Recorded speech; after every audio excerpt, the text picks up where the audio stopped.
Estamos aqui mais uma vez com o nosso HQC Cast, Homens que Choram. É uma honra ter você aqui conosco. Eu sou o Frank William. Pastor Emanuel de Jesus. E hoje nós temos um convidado especial aqui, o Pastor Silas. Pastor Silas, seja bem-vindo ao HQC Cast. Nós gostamos de começar aqui com uma perguntinha simples, mas muito profunda. Quem sou eu? Quem é o Pastor Silas? Maravilha, né? Eu sou o velho pastor Silas, né? Amém. Depois dos 60 a gente começa a descansar, né? Mas eu moro nessa cidade há mais de 33 anos, né? Estou aqui em Palmas, né? Amém. E sirvo ao Senhor aqui, né? Amém. Nesses últimos 20 anos tive um período à frente de uma igreja, né? E essa igreja tinha uma estrutura social, né? E essa estrutura social foi o último espaço que eu estive, né? Até pouco mais de 1 ano e meio atrás, né? E atualmente não estou mais à frente. Tenho formação teológica, tenho formação também em matemática, engenharia civil, ainda atuo como engenheiro, né? Mas o chamado é muito forte, né? E Deus, nesse momento, me deu a oportunidade de estudar um pouco mais, né? Amém. E avaliar o nosso contexto social, né? Quanto tempo de ministério, Pastor Silas? Eu faço esse ano 40 anos de formação em teologia. Nesse período, eu passei por vários trabalhos, né? Alguns trabalhos históricos, né? Alguns trabalhos mais avivados, mais pentecostais, né? E aqui estou eu, né? Por onde passei, ainda aqui como servo de Deus e nada sou. E conta pra nós aí como é que foi sua conversão, se é de conversão de berço. Entre esses 40 e os 60 aí tem um lapso de 20 anos aí. Como é que foi esses 20 anos aí? Olha, eu nasci num lar presbiteriano. Os meus pais eram evangelistas, né? Meu pai e minha mãe, eles cursaram o Instituto Bíblico e se tornaram evangelistas, né? E eu sei que os pais deles também eram dessa mesma Linhagem. igreja histórica, né? Sim. Então eu cresci nesse contexto e um contexto assim com muito cuidado, com muita doutrina, com muita Sim. teologia, né? A presbiteriana, eu amo a Valorizo presbiteriana. De cada ensino, momento, aquelas pra mim não tem escolas melhor. dominicais, os Verdade. cursos que nós fazíamos, né? Eu lembro que com 11 anos eu ganhei um diploma de um curso chamado Homem e a Salvação. Uau. E eu acho que era muito importante esse curso, que veio um pastor americano de mais ou menos uns 1.000 quilômetros para entregar pessoalmente para nós, né, o diploma desse curso. Então, a gente vivia nesse contexto que nos abraçava e também, né, nos formava, né? E aos meus 18 anos, eu fui para São Paulo fazer seminário, né? Lá em São Paulo, é uma formação de 4 anos, eu tive essa formação, Sim. né? E era uma faculdade presbiteriana, e também um período também no campo de trabalho, né? Aquela pergunta, será que é isso que você quer? Exato. E assim, E 1 ano, né? Assim, um trabalho secular. distante. Não, secular não, numa igreja, No ministério, no então. ministério, No numa igreja, ministério. numa congregação distante de grandes centros, né? Ah, sim. Isso já E foi no período que o senhor estava fazendo seminário ou após? Já tinha concluído? Após, já havia concluído. Aí foi para esse trabalho de 1 E ano. logo depois eu fui ordenado E- e comecei a trabalhar. E conta para nós, assim, o senhor que nasceu em berço evangélico, tem toda essa herança. Eu sou líder de adolescentes, sempre trabalhei nesse ministério infantil, criança, adolescentes. E a gente nota assim tem até aquele jargão popular, né? Filho de pastor é o mais levado, é o mais custoso, é o mais difícil, né? A gente tenta quebrar isso com eles, mas a gente vê que muitas vezes os pais eles acreditam que filho de crente, crente é. E temos perdido muitas crianças, muitos adolescentes dentro das próprias igrejas. Acredito que por essa crença, por essa cultura tão forte, tão arraigada do descuido. Eu vejo como um descuido quando a gente não tem esse discernimento de observar que eles não são cristãos. Nós temos fatos como da filha da Helena Tanuri, né? Um caso conhecido. O próprio Thales Roberto, no testemunho dele, ele fala isso, né? Então, assim, conta para nós, assim, na sua experiência, você teve esses momentos de falar assim, como o senhor mesmo disse, será que é isso mesmo que eu quero, né? Será que isso é o certo? Será que isso é o meu chamado? Teve esse momento, nesse lapso temporal seu aí da infância, da adolescência, desses ensinos, que a gente chama de revolta. Teve essa revolta ou não? Eu sou de uma geração assim anterior, né, a essa geração, até a geração passada. A minha geração, ela cresceu nos anos 60, né, Sim. num contexto completamente, eu falo, completamente diferente dos Sim. dias de hoje, né? E naquela época nós tínhamos os nossos pais como líderes, né? Sim. E como nós amávamos e respeitávamos nossos pais. E num dado momento da minha vida, eu me vi na igreja, me enxerguei na igreja, né? E me enxerguei na igreja evangelizando, né? Olha que coisa interessante, né? Legal, né? E não foi assim por uma Obrigação, imposição. ou uma pressão, né? Uhum.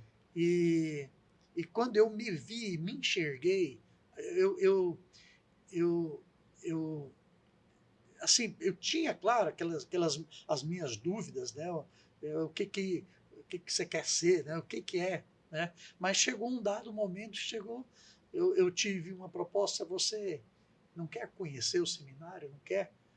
E de repente eu fui, né? E o que é importante hoje é um coração assim, voltado para Deus. Sim. Eu tive esse escopo, né? A minha mãe faleceu aos 95 anos, né? Minha mãe foi missionária, né? Eu tive numa cidade do interior de Goiás chamada Cavalcante, e nessa cidade tem uma igreja. Eu fui lá conhecer a igreja, porque ali a minha mãe, em 1948, foi levada até próximo de Brasília, na boleia de um caminhão, segundo Sim. ela, né? E dessa cidade até Cavalcante foram 3 dias no lombo de um burro. Para evangelizar. Para evangelizar. Não, para chegar. chegar. Para chegar. Cidade. Ela e mais 2 pessoas que a conduziram. Ela me falou que dormiu 2 noites no relento, né? E ela chegou nesse local e ficou 1 ano à frente desse trabalho. Deus. É claro que tinha os atos pastorais, né? Sim, isso. Ela ficou 1 ano. Ela falou: olha, nesse ano... Sendo missionária. Sendo missionária. Ela disse que fazia tudo na igreja, o culto à noite de domingo, escola dominical, tudo era ela que estava à frente. E galardão, né? E o meu avô faleceu nesse período, e a carta chegou para ela meses depois. Né? Meu Deus. Então é um sofrimento missionário, né? Pastor Ciro. Não é um sofrimento. Paulo fala, né, que ele ainda sofre, né, as marcas de Cristo, né? Claro Isso. que não é um sofrimento vicário, mas é um sofrimento missionário. Sim. Mesmo. Né? É um alto preço. E eu lembro das histórias do meu pai, que ia a cavalo ministrar 30, 40, 60 quilômetros, e a minha mãe esperando o meu pai na porta de casa, com medo de que uma onça avançasse no meu pai pela estrada. Então, essas histórias são histórias marcantes, né? Mas em nenhum momento elas me distanciaram do ministério, né? E eu acho que é o contrário, elas se tornaram assim, combustível, degraus assim que a gente deixou de vê-los como algo intransponível. Agora, o pastor Silas, nesse tempo de pastoreio, o que te levou a chorar? Olha, essa é uma boa pergunta, né? Porque o meu pai, ele tinha um orfanato na cidade de Rubiataba. É mesmo. Nos anos 70, né? E antigamente a gente usava os termos, né? Menor abandonado. Hoje a gente nem usa, não é usado esses termos, né? Mas essas crianças eram levadas para lá e eu me lembro que nesse ambiente elas eram bem tratadas, bem cuidadas, né? E hoje eu tenho testemunhos, né, dessa estrutura que meu pai iniciou naquela época, né, de cuidado com crianças, né? E eu tive a oportunidade de, no nosso contexto de igreja, estar com uma estrutura à parte voltada para o social aqui em Palmas. Sim. Né? E esse social de Palmas, quando você visita e está no contexto, né, tem momentos que você chora. Verdade. Né? De ver uma sociedade que não está voltada para essas pessoas, para a condição dessas pessoas. Né? E às vezes até o contexto o eclesiástico, né? A igreja, a liderança da igreja, às vezes não observa essa periferia com um propósito. Né? Verdade. Às vezes o templo principal ele está no centro, né? Ele está num contexto bem distante dessas periferias. Então, esse ambiente muitas vezes me fez chorar. Né? Como é que o senhor vê, assim, voltando à questão da criação, o senhor disse que o senhor é da geração ainda anterior à anterior, né? Eu vejo, assim, que, parabéns pela sua história, eu não nasci em lar evangélico, né? Meus pais, meu pai já tinha frequentado a igreja, ainda quando solteiro, mas era pedreiro e viajou o mundo, saiu de casa adolescente, ainda jovem, para trabalhar de servente, pedreiro, virou mestre de obra. E quando ele casou com minha mãe era católica, família católica, né? E eu, aos 4 anos de idade, nós, recém-chegados em Goiânia, morava ali atrás do campo do Atlético, ali tem a igreja batista, até hoje lá, eu já fui lá visitar algumas vezes, tem uma Bíblia grande na parede lá que eles fizeram com versículo, tudo. E a 24 de outubro, nessa época, hoje ela é só uma mão, né? Nessa época ela era 2 mãos, ela ia e vinha, né? É uma avenida muito larga. E minha mãe, 3 filhos, né? Nós temos tudo diferença de 1 ano cada, do mais velho, do meio e o mais novo, eu sou do meio.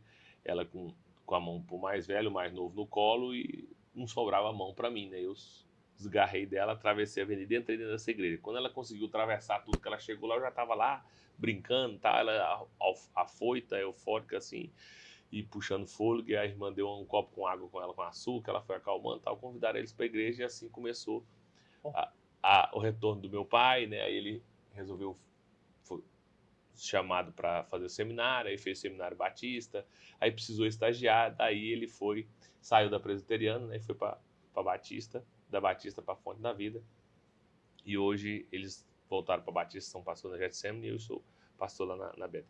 Então, praticamente dos meus 4 anos de idade eu vivi nesse contexto, né, de lar cristão. E aí você vê,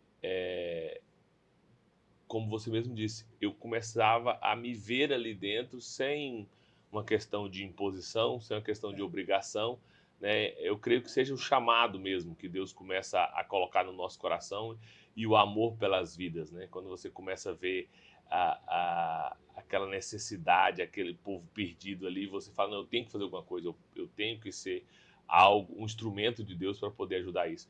E eu lembro que minhas brincadeiras era pegar um cabo de vassoura e brincar de pastor, brincar de ministro de louvor, né? E a gente brincava disso dentro do quarto, com os colegas, com os vizinhos e tal. Enquanto os vizinhos, os colegas, brincavam de outras coisas, né? Queria saber de outras coisas e tal. E hoje eu vejo que ao longo da minha caminhada lá para minha juventude, tive ali uns 6 meses de revolta, né? Porque você começa a crer tanto, a confiar tanto, e quando algumas coisas não acontecem, você começa a se questionar. Eu acho que é o grande incógnita, acho que a palavra correta é essa, do cristão, é esse momento, né? Esse momento crucial, onde você coloca tanta confiança nele que quando você espera tanto algo e esse algo não acontece, você se sente abandonado, né? Aonde está esse Deus, né? Como diz a mulher de Jó, aonde está esse teu Deus, né? Olha o tanto de coisa que está lhe acontecendo, amaldiçoa esse teu Deus e morre. Então, assim, ali foi um momento onde a gente chora e a mãe não ouve, né? Eu creio que quando nós temos esses momentos, é como se eu disse, hoje, aos 43 anos, eu olhando para trás, eu vejo assim, e eu poder ensinar os adolescentes, falar assim, eu nunca precisei me embriagar, eu nunca precisei me drogar, eu nunca precisei de nada disso que o mundo diz que é alegria, que é prazeres, para chegar ao êxtase de estar na presença de Deus. É algo que você, como eu, como o Bispo Manuel, se nós formos colocar em palavras aqui, nós não conseguimos. É algo extraordinário que só quem vive, só quem passa sabe. E quando você sai dessa presença, parece que você está perdido, mas vazio, né? Eu creio que foi o que aconteceu com o Thales, né? Eu creio que aconteceu com vários. E é aquilo que aquela música diz, né? Aquele que já entrou no santo lugar, em outro lugar não sabe viver. E é isso que a gente tem tentado ensinar para os nossos adolescentes. Quando você escuta o testemunho de um adolescente dizer assim, eu não gostava de vir para a igreja, eu não queria vir para a igreja. Depois que vocês assumiram, que vocês começaram o trabalho com adolescentes, depois do encontro com Deus, a gente começou a ver algo mudou, né? Então, assim, eu acho que isso não tem preço, né? Você poder conseguir alcançar o coração de um adolescente que estava com o pé no mundo, pode-se dizer. O que a gente tem tentado ensinar para eles é isso, mas assim, como ajudar esses pais que estão praticamente abandonando, delegando ao mundo, às redes sociais, ao YouTube, a educação dos seus filhos, né? Porque é como se fosse criar como bicho, deixa como dá, vamos ver o que vai dar, né?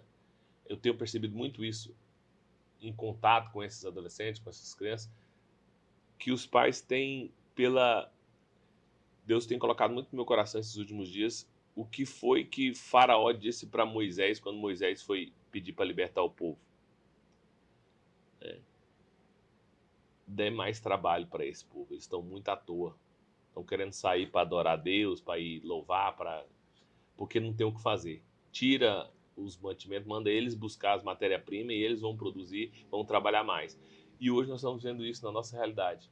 Pais que têm 2, 3, 4, 5 empregos, né? Chega em casa exausto, chega em casa sem tempo para ele, para os filhos, para a esposa, para o ministério. E aí vai tocando a vida como dá. Nós estamos praticamente no meio do ano, já estamos em junho, né? O ano passou que nem viu. Eu costumo dizer ultimamente que você não precisa mais tirar a decoração de Natal. É só desligar na tomada, que quando você piscar, tá na hora de ligar de novo, né? Tem uma loja aí só Natal ali na Teotônio que já tá com as árvores lá ligadas lá, né? Então, assim, como que a gente pode ajudar esses pais, esses homens, a voltar essa atenção para que não percam os próprios filhos, né?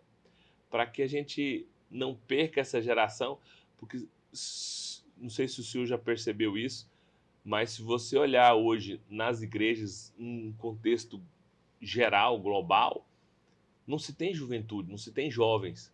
Ou você tem crianças e idosos, mas aquele meio termo perdeu, porque nós perdemos esses adolescentes da geração anterior, essas crianças, esses filhos de pastores, esses que estavam dentro da igreja, saíram, porque se frustraram ou por algo que viram, algo que não concordaram, se revoltaram, e aí a revolta, pela natureza nossa humana de sempre procurar um culpado, a gente acaba culpando Deus.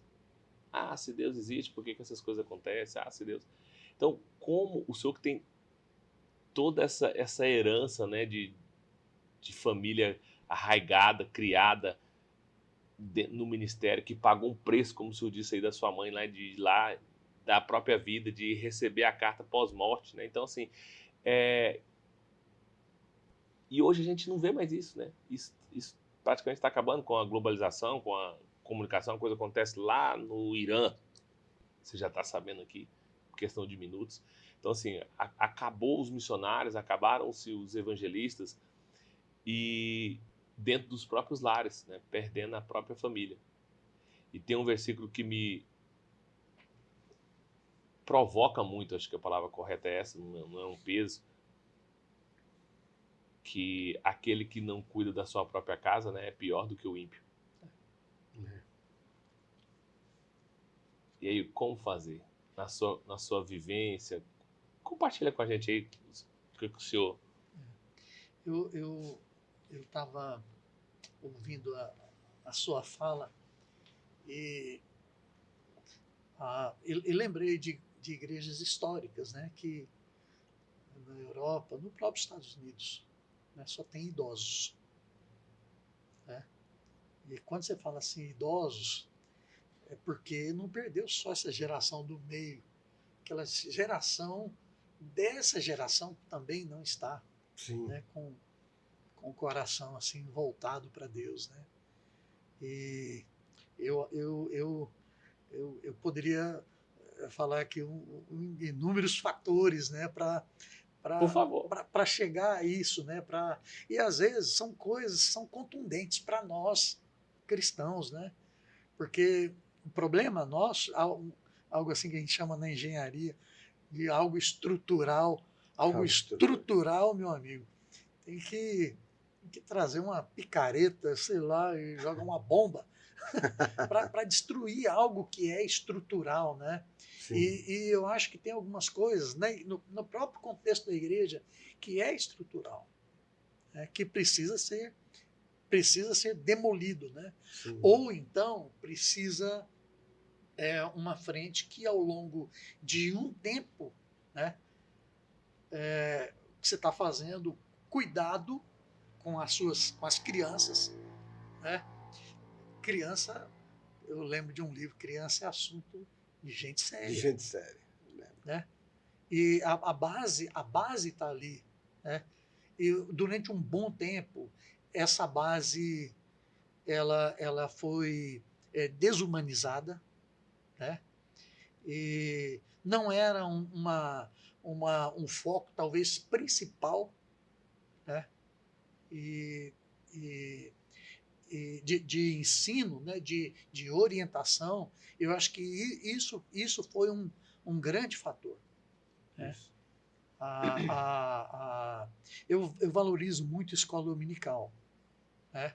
E valorizo os grupos familiares. Né? E, a escola dominical não é um culto de evangelismo, né?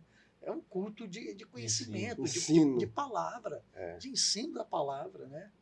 E eu estou lembrando aqui na minha infância de uma vez que a minha professora, eu tinha aqui meus 7, 8 anos, a professora não pôde vir naquele domingo, né?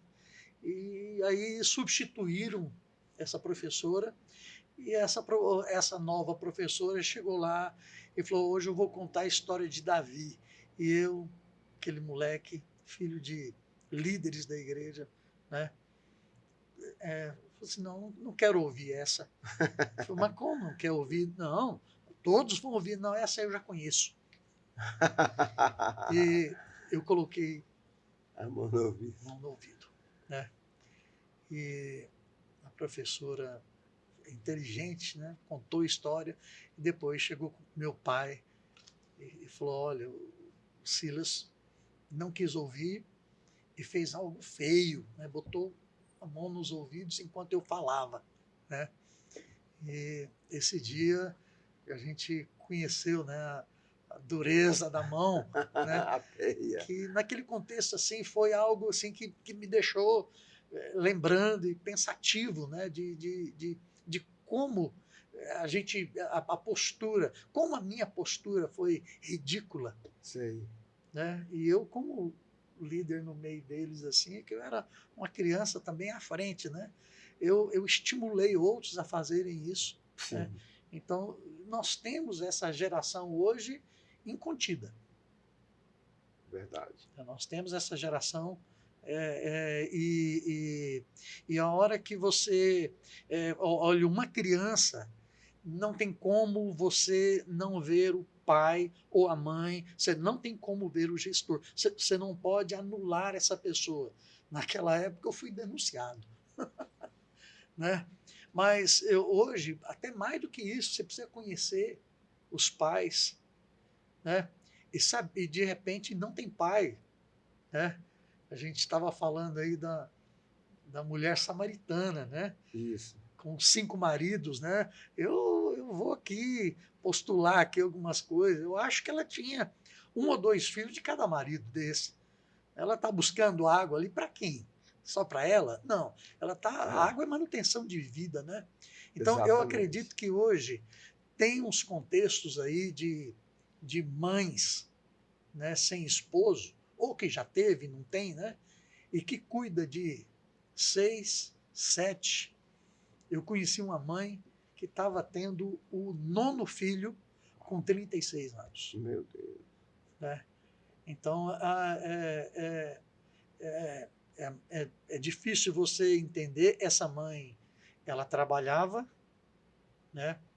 E, e o filho mais velho cuidava dos outros, né?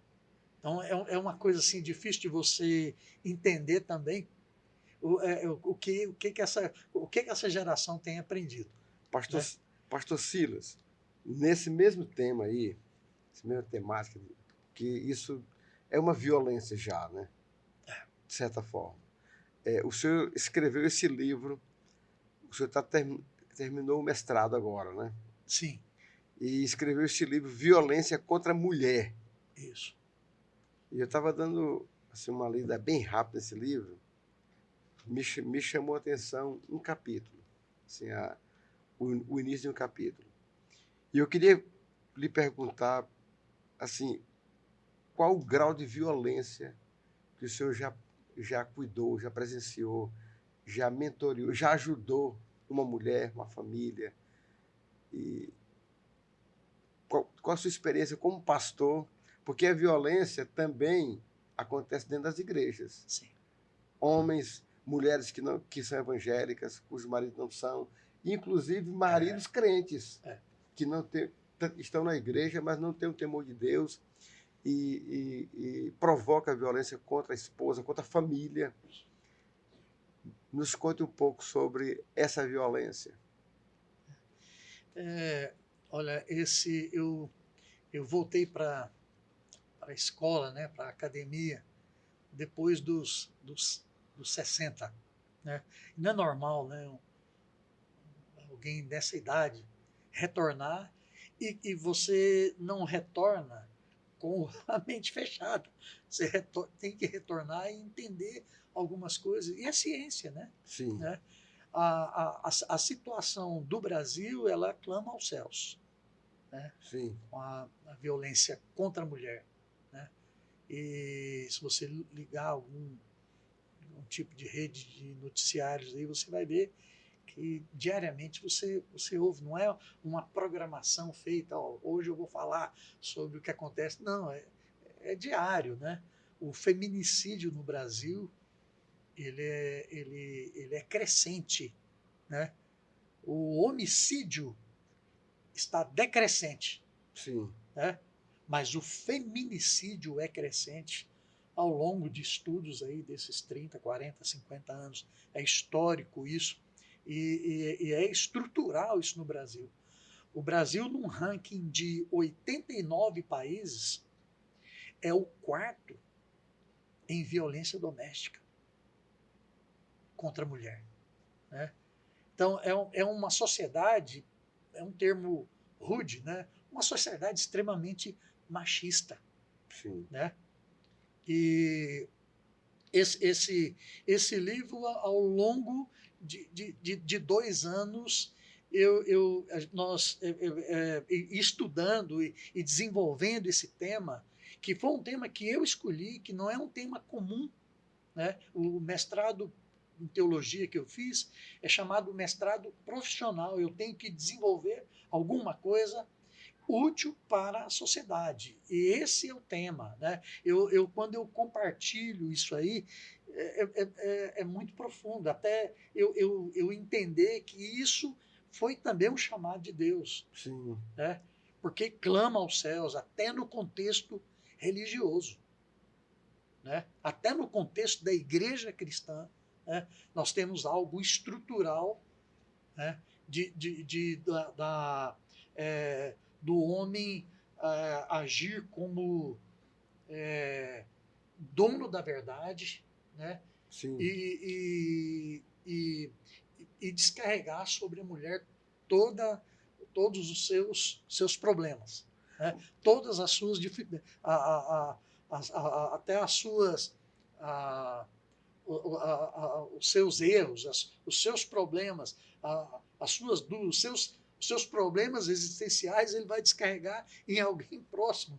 E normalmente é a mulher, normalmente é a esposa. E tem dados de que mais de 40% das mulheres cristãs, né, elas sofrem algum tipo de violência.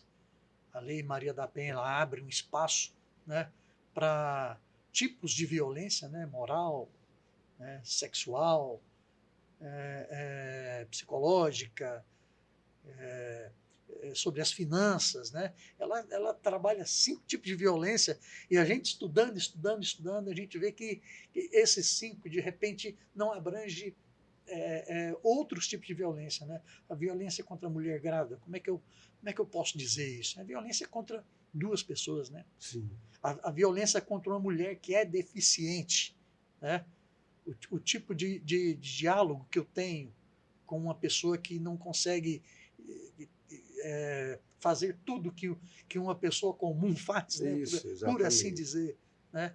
Então, eu coloquei um tema aí, 7 lições para a 7 igreja, né? lições, exatamente. Eu destinei isso para a igreja. Alguém chegou para mim, falou: Silas, você escreveu uma carta, você como apóstolo, você escreveu uma carta para a igreja? Eu falei, eu não me via assim, mas de repente é um ensino, é algo para se sentar e estudar, né? Exatamente. E isso é importante. Quando eu coloco condições aí, por exemplo, eu acho que isso é o foco da igreja, é um foco da igreja, né? Desde criança, a criança que enxerga em casa um tipo de violência, ela, sem dúvida, ela vai materializar isso em algum momento, né? A gente falava agora de contextos, né, que viu, que enxergou isso, que ou vivenciou, Sim. e que replica isso no futuro, na vida adulta. Agora, né? como que a igreja pode ajudar a mulher agredida e também o agressor? Porque muitas vezes o agressor ele está replicando o que ele aprendeu lá atrás. Ele viu o pai agredir a mãe e ele pensa que aquele é um modelo. Né? Como é que a igreja pode interferir nisso? Acho que no discipulado, como é que... Pastor Emanuel, esse é um modelo histórico, né? Sim. Esse é um modelo histórico que a gente que a gente traz de um contexto histórico, Brasil colônia. Antes disso, é algo medieval, né? Ao longo do tempo, as mulheres começaram a votar, né? A ter direito a votar em 1920 e pouco para cá. Sim. Então, é histórico essa situação, né? de rebaixar a mulher a um nível inferior, né? E, diante de Jesus, em Gálatas, Paulo fala, né, que em Cristo não há mais essa diferenciação. Sim. Né? E um outro texto que eu uso bastante é o texto de Tiago, né, que fala que a religião sem mácula, né, que é pura, é eu cuidar do órfão e das viúvas, né? E é claro que Tiago está replicando o que o salmista diz que Jesus, que Deus cuida do órfão e é juiz da viúva. Né? Então é interessante, a viúva está no nosso contexto, né? A viúva está no nosso contexto. Mas a estrutura, a igreja, ela precisa entender o próprio contexto. O próprio contexto. Sim. Né? Se o Brasil tem essa crescente violência, a igreja, isso é foco da igreja, no seu próprio contexto. Né? Eu acho que a igreja ela precisa se conscientizar de que ela tem esse papel, e esse papel ele é fundamental. Isso é uma religião sem mácula. Né? Sim.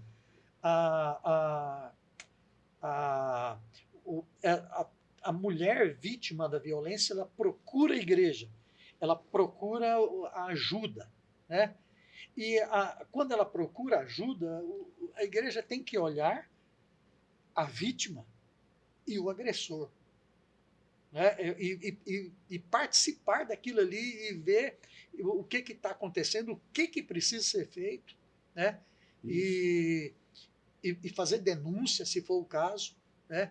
E dar ciência para um ou outro, né? do que deve ser feito, do que precisa ser feito. De repente, uma separação. Sim. Eu me lembro, como pastor, eu nunca tinha feito isso.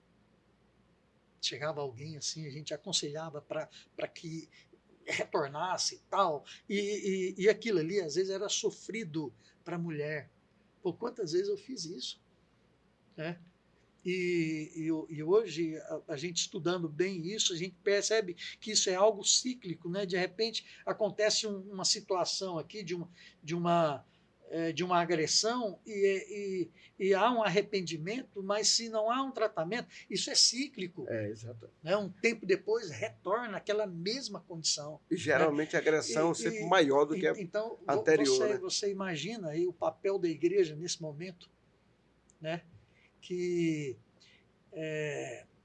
vai cuidar dessa mulher e que vai cuidar também desse agressor. Nós tivemos um caso agora, coisa aí de 2 meses atrás, de alguém que teve matou a companheira há mais de 15 anos atrás, e foi preso, cumpriu pena aí de 15 anos, né? E saiu agora no final do ano, e agora em março agora esse é assunto novo. Sim. Março desse ano matou a outra companheira. Né? Você imagina, 15 anos ele passou detento e ele saiu, né? Ele saiu 15 anos depois e com autoridade falou assim: eu cumpri. Sim. Agora eu estou livre. Eu paguei. Né? E assim, na cabeça dele, isso é tudo. Né? Eu não acredito que ele tenha tido uma assistência mínima. Eu acho que a igreja tinha que estar ali nesse momento e estar orientando e tal, para que volte a ter oportunidade e não faça a Sim. mesma coisa, né? Não continue. Né? Então, esse papel da igreja, ele tem que ser revisto. Mas eu vejo às ele vezes... precisa... E isso aí tem que estar nos púlpitos, tem que estar nas escolas dominicais, Sim. ou missa, eles têm que estar ali, é um ponto. Eu percebo às vezes, pastor Frank e pastor Silas, que muitas mulheres, elas têm talvez vergonha ou receio, algumas dependem financeiramente, emocionalmente do marido, e não chega para o pastor ou para o padre, para o líder religioso, e não abre o coração, não fala, e fica sofrendo em casa. E eu acredito que a agressão ela sempre tem uma tendência de crescer dentro, dentro da casa, dentro do contexto.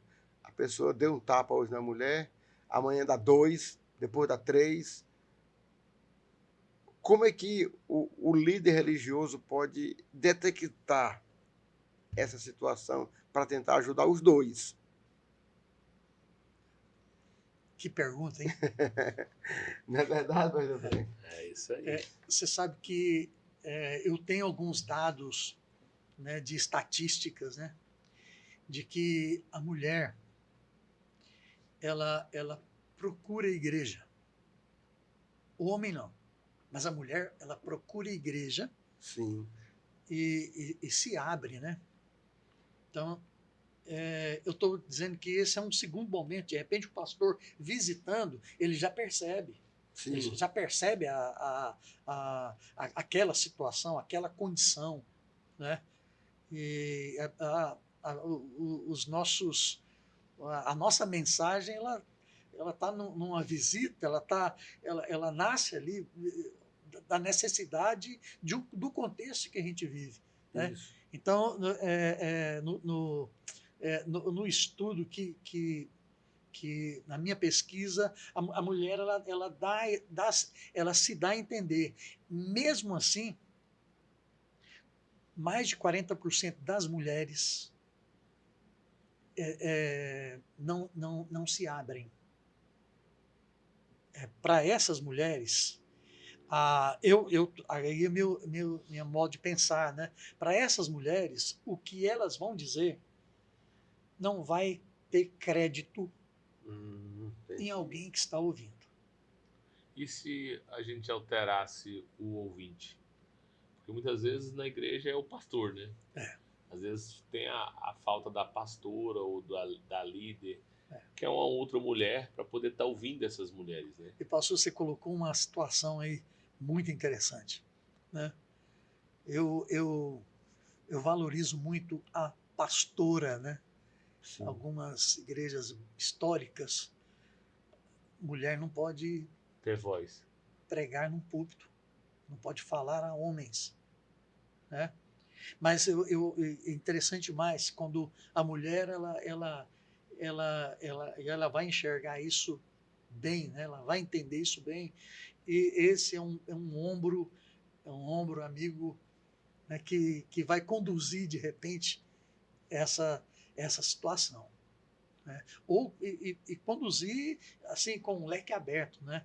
Eu sim, conheci uma, uma, uma delegada aqui em Palmas que ela chegou para mim e falou: pastor, o senhor é o primeiro que deve denunciar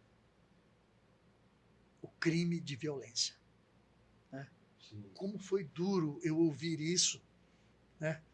Porque a gente ouve muito essas coisas, ouve muito essas condições, né? Ela falou assim: o senhor é o primeiro, e essa omissão,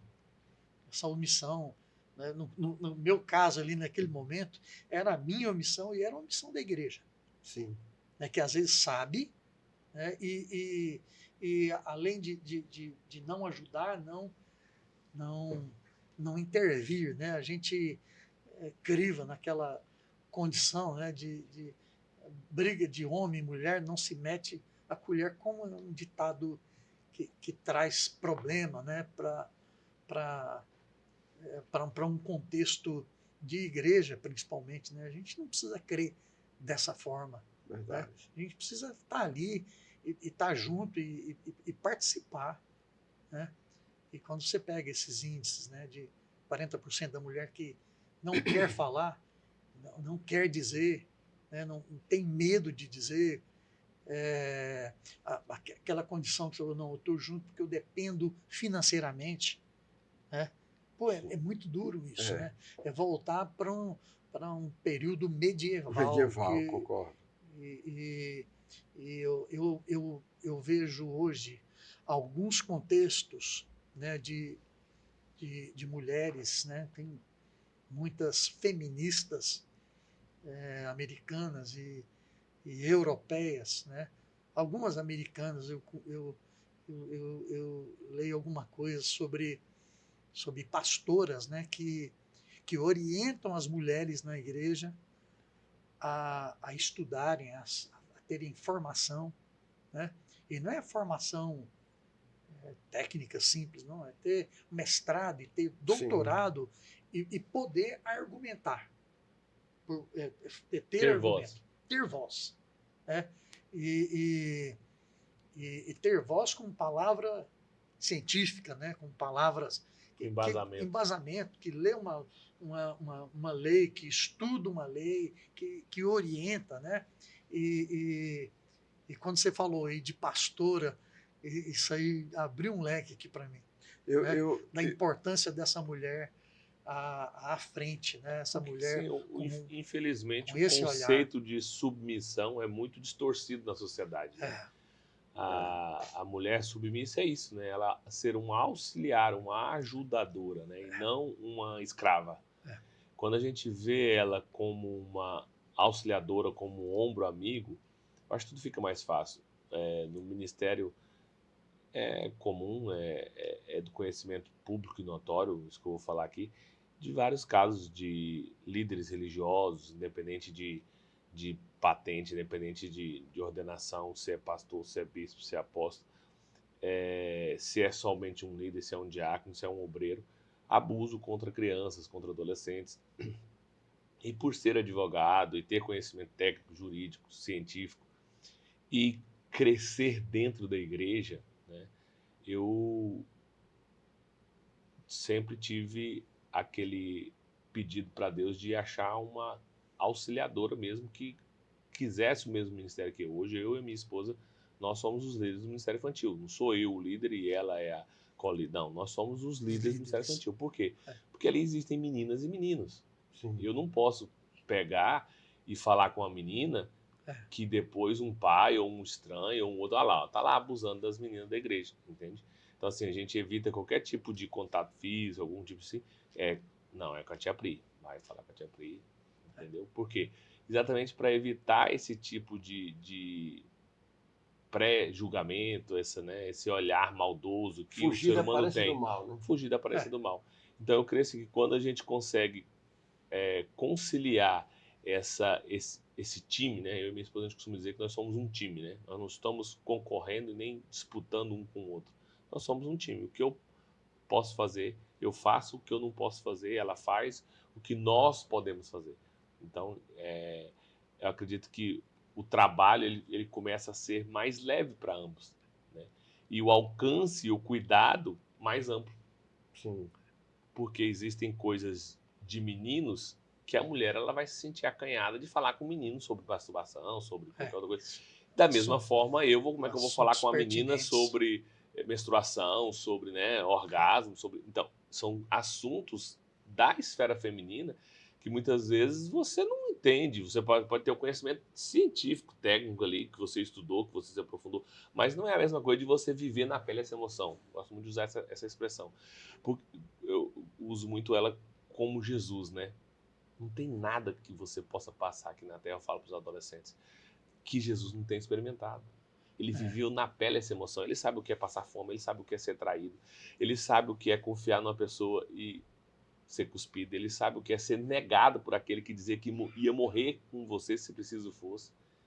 Então, não tem nada, absolutamente nada que nós possamos passar aqui na Terra que ele não tenha sentido na pele essa emoção. Ele veio para cá para saber e dizer para você assim, ó, eu venci o mundo. Tem de bom ânimo. Eu venci o mundo, você também pode vencer. Então eu acredito que quando é assuntos específicos de mulheres, ele tem que ser tratado com mulheres. E esse caso da Viola é um deles. Como é que uma mulher que procura a igreja chega lá e encontra só o pastor? Como é que ela vai se abrir com um homem, uma agressão de um homem? que, como o senhor disse, ela nem acredita que vai ser dado crédito naquilo que ela vai falar. Então, eu acredito que uma das grandes estratégias para nós podermos ajudar essas famílias, e principalmente essas mulheres, é ter no corpo da igreja essa caracterização de ter sempre ali um homem e uma mulher. O homem para cuidar dos assuntos dos homens e as mulheres para cuidar dos assuntos das mulheres. Eu estava lembrando de um cântico da minha época, né? Um autor chamado Sérgio Pimenta. Vocês não devem conhecer esse servo de Deus que já faleceu nos anos 80. Ele escreveu uma música, um cântico, dizendo: só quem sofreu pode imaginar quem sofreu, Sim. pode se identificar e pode ter o mesmo sentir, né? E aí ele fala desse Jesus, né? Que acode, que recebe, né? Que pode nos entender dessa forma, né? Essa mulher que sofre violência, ela precisa de Jesus, né? E esse Jesus é a palavra da igreja, né? É a orientação da igreja. Então essa mulher está ali, né? E como é triste, né? É de fazer o homem chorar, né? Essa condição da violência em si, né? Da violência do homem. Eu vi uma jurista em São Paulo dizendo que esse tipo de crime, ele é dentro de um banheiro, ele é dentro de um quarto, ele é escondido, ele não tem uma testemunha. Então, quem pratica é uma pessoa cheia de muita autoridade, e na crença de que ninguém viu e de que, se for revelado, ele é a pessoa suprema que não vai ficar incólume. Mas eu vejo assim também, por outro lado, Deus ele tem um olhar para as mulheres tão maravilhoso. Os patriarcas só foram patriarcas porque as matriarcas foram colaboradoras e estiveram do lado deles. Deus falou para Abraão, ouça Sara. Porque Abraão deu algumas burradas na vida. Sim. E depois que ele passou a ouvir Sara, a vida dele mudou radicalmente. E aí, em toda a história, quando chega em Jesus, Jesus empodera as mulheres. Por quê? Porque a mulher foi humilhada lá no Éden. Né? E Jesus é o restaurador dessa mulher. Aleluia, né? Eu creio. Ele é o restaurador dessa mulher. O livro de Lucas, eu abordo algumas coisas de Lucas, né? Para cada homem que expressa uma história de um homem, tem uma mulher. Ou vice-versa, né? Para cada mulher, de repente, tem um homem. Então, Lucas ele é chamado também pelo evangelista das mulheres. Das né? mulheres. Mas Jesus ele vem e fala, ele traz o ser humano de volta, né? Sim. A condição, né? Paulo fala que todos foram batizados em Cristo. Exatamente. E se tornaram um diante de Deus. Pô, isso é maravilhoso, entender isso dessa forma, olhar dessa forma a mulher e o homem que são resgatados em Cristo Jesus. Né? Não tem uma outra maneira da igreja olhar, da igreja ver, da igreja precisa se compadecer, né? Nesse momento em que é crescente a violência doméstica, né, contra a mulher no Brasil. Pastor Silas, nessa sua estudo da violência contra a mulher, você chegou a analisar o critério do homem em si, a figura masculina dentro desse contexto, ou foi só o estudo da mulher? Em que sentido? Por que o homem ele se torna um agressor? Quais são porque assim, eu acredito na seguinte, posso até estar errado, o senhor me corrija, que todo mal tem uma raiz. E se nós não detectarmos a raiz, como o senhor disse lá no início da sua fala, não explodirmos, não acabarmos com a estrutura, essa agressão nunca vai acabar.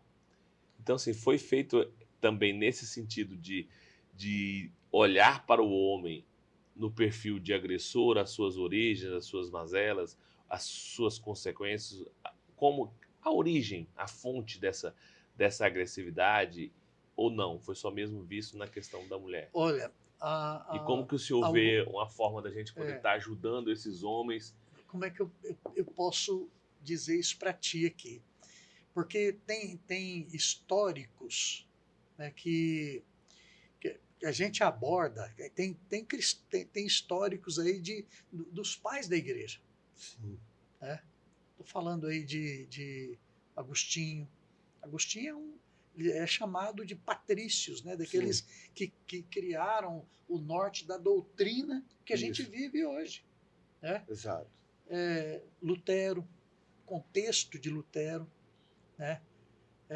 Eu estava lendo sobre João Calvino,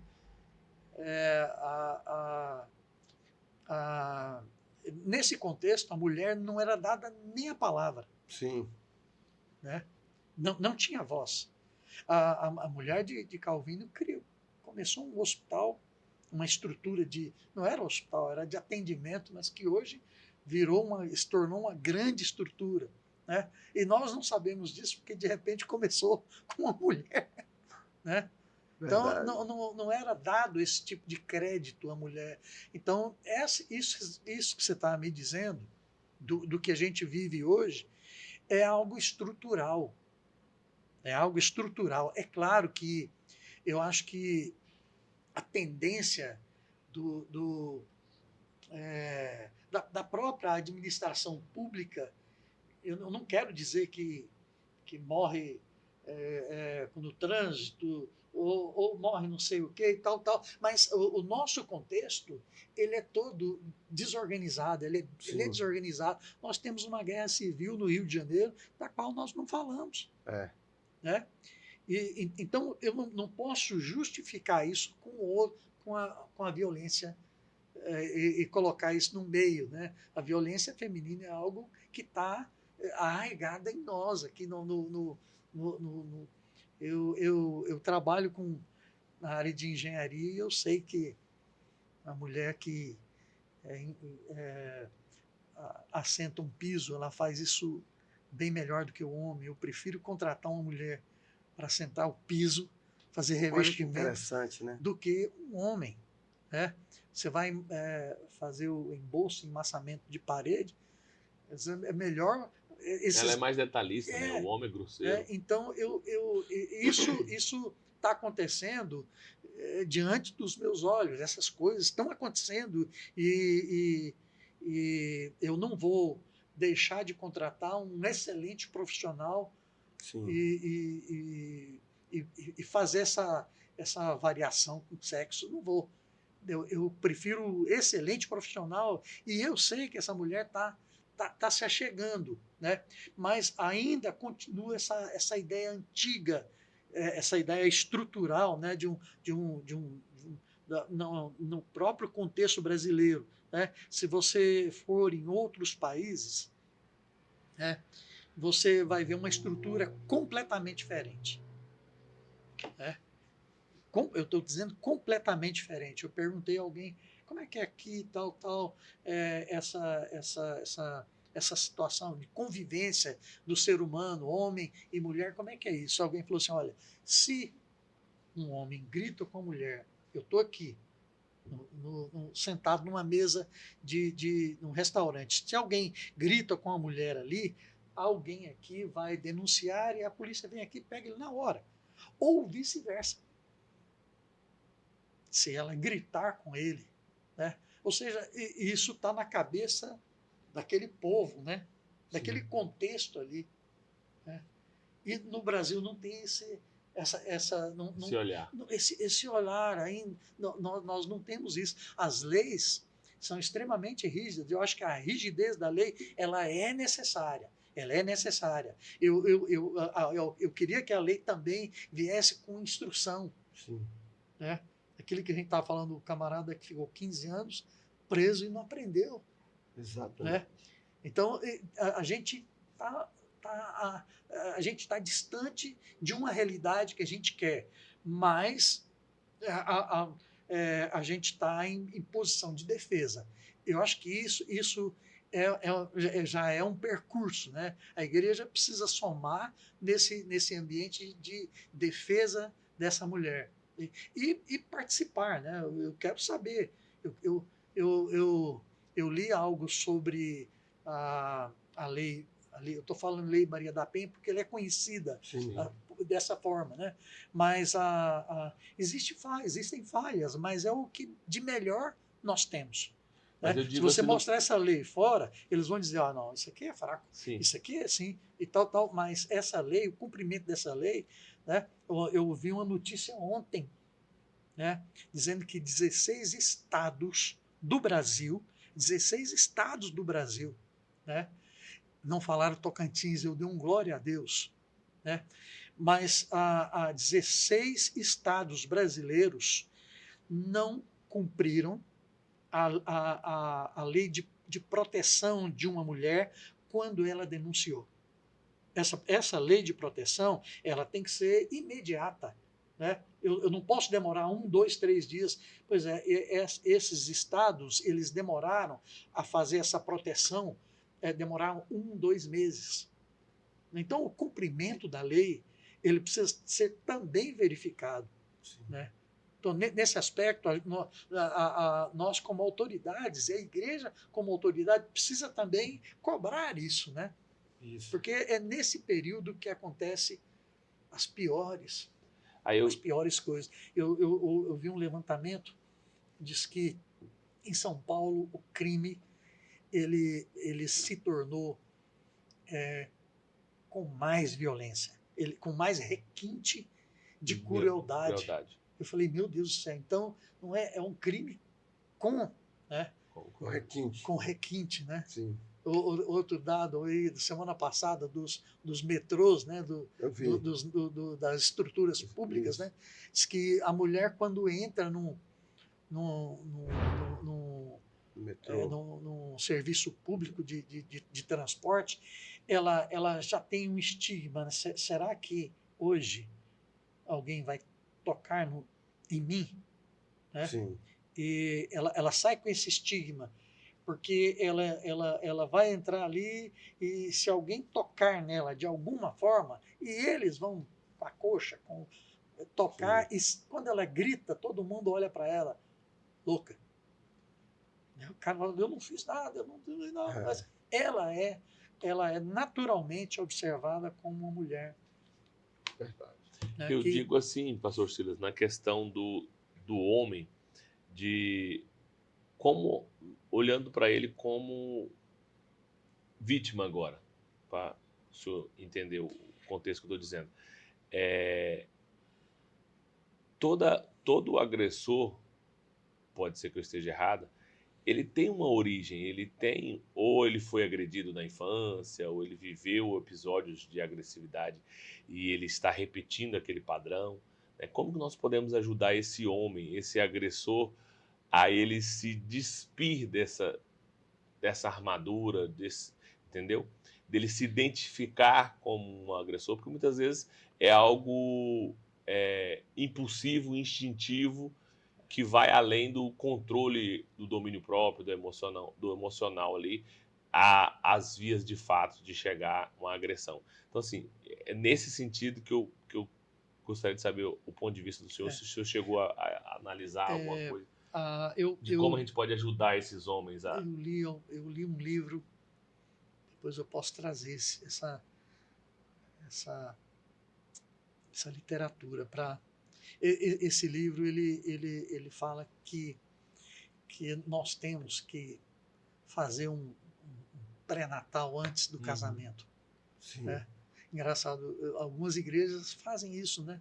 E fazem isso, eu ouvi alguém falando, 2 anos, para quê? 2 anos para quê? Não, de repente vai separar, vai. Mas esse conhecimento do líder é interessante. Você vai fazer um curso, né? E se não fizer o curso, às vezes o pastor ou o padre não vai casar. Se não terminar o curso, né? Mas alguém nesse livro fala que nesse curso, né, aquele líder que está ali à frente, embasado, com conhecimento, ele vai entender que esse casamento vai ser um sofrimento, Sim. que esse casamento não vai durar muito tempo, né? E ele pode trabalhar nesse momento aqui, né? Então, isso é um pré-requisito importante, né?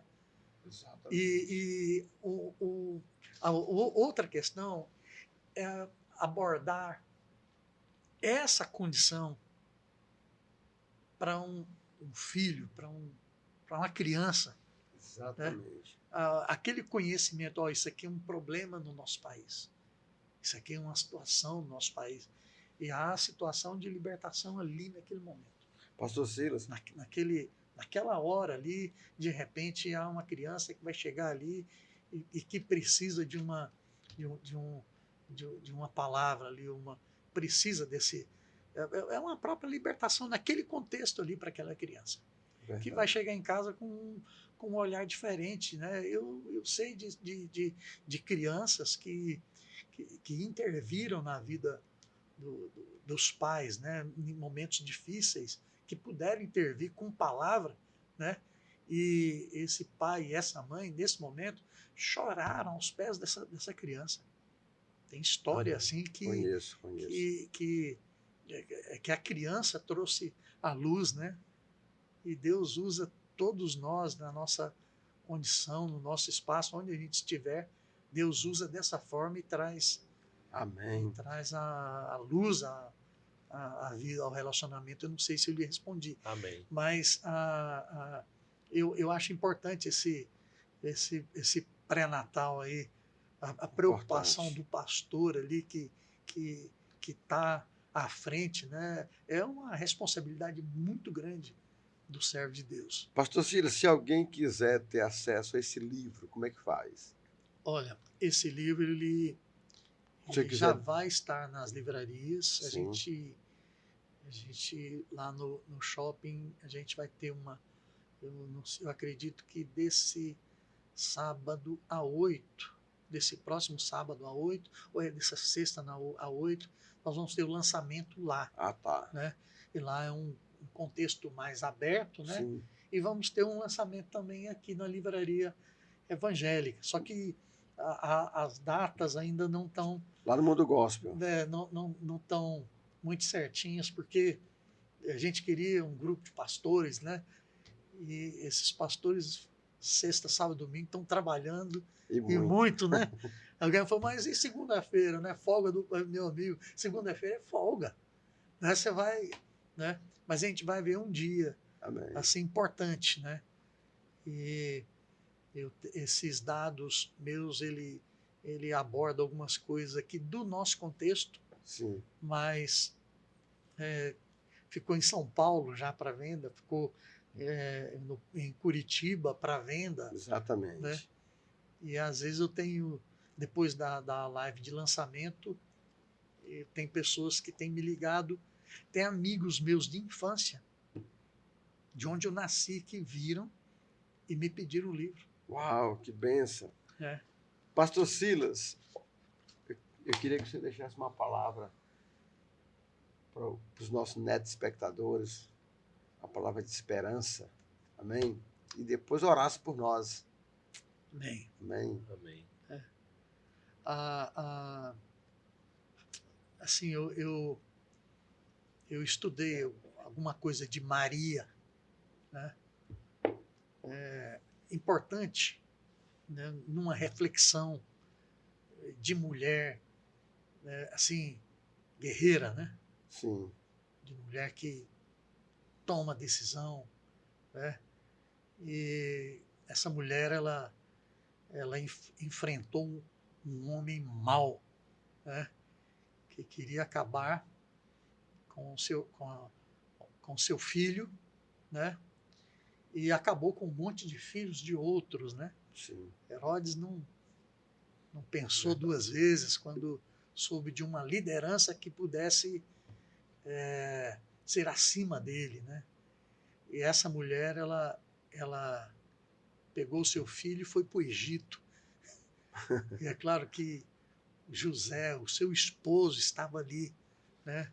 Não pode ser uma mulher só, Você não vê uma mulher, você não enxerga uma mulher só. Né? É. Mas aquele cântico famoso de Maria, Sim, que é relatado só em Lucas, né? exatamente. Né? Ela olha para aquele Deus que agiu por ela e falou: Deus desbancou a liderança. Amém. Né? Deus destruiu a força, né, daquele que tinha poder, né, de subjugar. Então Deus destruiu. Né? E outra palavra, assim, uma outra história bíblica que é pouco contada, né? É sobre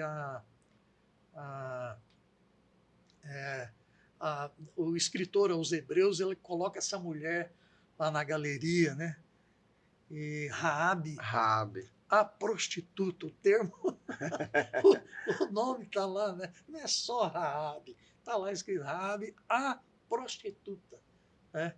Essa mulher, ela foi imprescindível, né? Na batalha de Jericó. Exatamente. Eu não posso tirar essa mulher.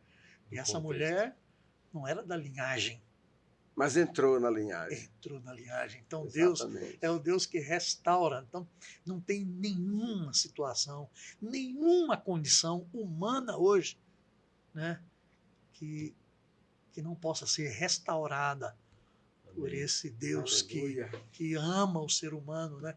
Ama, como diz um amigo, um colega meu, ama o ser humano pecador do jeito que ele é, né? Não o falso Deus que ele tenta ser. Verdade. Amém. Amém. Amém. Amém. Que o Senhor te abençoe e te guarde. Que o Senhor faça resplandecer o rosto dele sobre a sua vida. Amém. Amém. Amém. Obrigado, meu pastor Silas. Sempre às ordens. Amém. Tá? Uma alegria Obrigado, estar pastor aqui. Silas. Seja Uma bem-vindo. alegria lhe conhecer, meu. Igualmente. Tá? Também. Satisfação. Satisfação. Tá. Obrigado pela presença. Agradecemos você que ficou conosco até esse final. Em breve teremos aí nosso mais novo episódio, Homens que Choram. Tenham uma semana abençoada em nome de Jesus. Amém. Obrigado.